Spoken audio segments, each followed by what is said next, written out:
Welcome back. You're watching World Business Today. We're live in Hong Kong and London.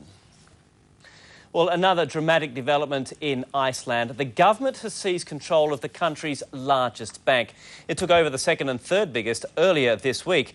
Iceland's finance-dominated economy has been hit hard by the global credit crisis, and the nation's Prime Minister says the country is now at risk of bankruptcy. 9:15 in the morning, and banks across Iceland are just opening. No lines of depositors rushing to get their money out. The government vows that all savings accounts within the country are safe, though that's not comforting everyone.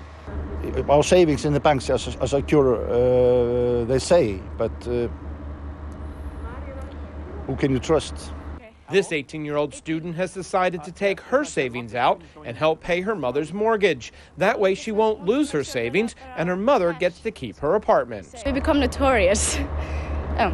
I mean, it's sad. It really is. We're one of the richest nations in the world, but we're becoming bankrupt. Well, looking up, people.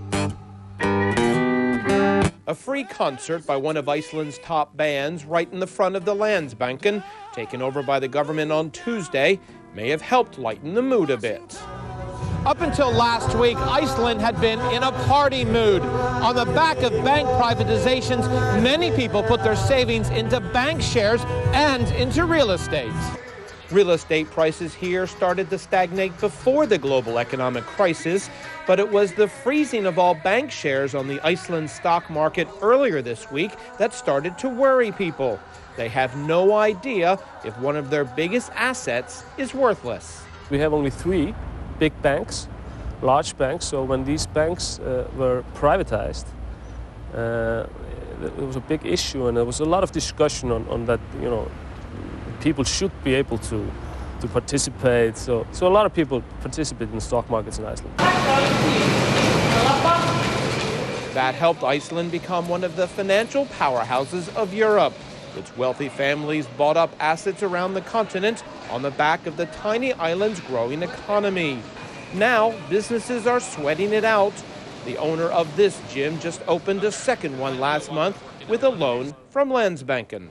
I probably think they would say no today, but we are actually doing quite well because people are thinking about their health. In crisis, you know, we work out. A crisis indeed.